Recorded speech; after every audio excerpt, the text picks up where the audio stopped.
Hi, I'm Jiebing. Today, we will learn how to tune the erhu. But first, we learn the parts of the erhu. This is the Resonator Box. It forms the sound chamber that creates the unique erhu tone. The Resonator Box is covered with python skin and projects the sound. This is the bridge. It is a precisely cut piece of pine wood. The bridge holds the two strings and anchors the strings to the skin. This is a piece of felt or sponge to prevent this part of the strings from vibrating. This is a plastic piece to protect the snake skin from the bow. This is the post of the erhu, which holds the strings. You press your fingers on the strings to play notes. There is no fingerboard. This is called the Chen-Jing. The Chen-Jing sets your left hand in place at the first position. At the top of the post is the head. The head holds the tuning pegs. There are several ways to tune an erhu, but for now, we are going to use a chromatic tuner. If you don't have a tuner, just try to match the pitch on my erhu. Tuning the pick one way loosens the string, making it flat or down in pitch. Tuning the pick the other way increases tension, making the string go sharp or up in pitch.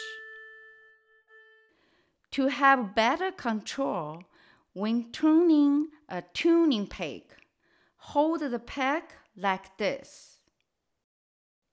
Wrap your thumb around the post with your fingers wrapped around the tuning pick. While you turn the pick with your fingers, at the same time use your thumb to pull the pick into the post. First, you should notice that there is a thick string and a thin string. The thick string is the low string and is called the inner string. This string is tuned to the western note, D. The thin string is the high string and is called the outer string. The high string is tuned to the western note, A. When you use the tuner, you are going to start by playing the high or A string. You tune the A string by tuning the low peg. The tuner will listen to your erhu and will tell you if you need to tune the string up or down. Now, the A string is in tune. For those who don't have a tuner, I will play the high A string .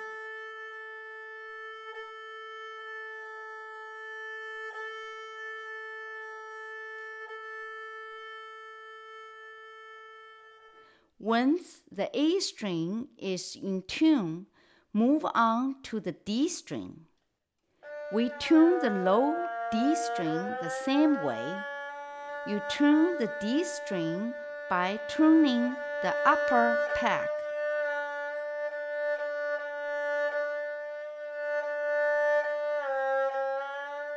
Now the D string is in tune. I will play the D string a few more times for those who don't have a chromatic tuner.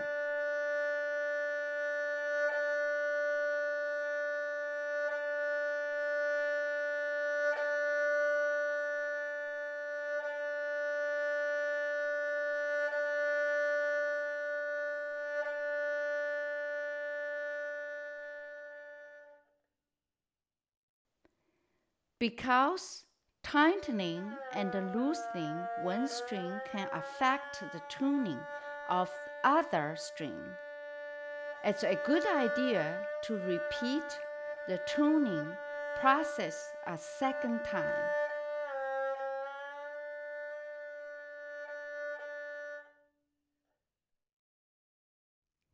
If you tune your erhu correctly and practice every day, eventually you will sound like this.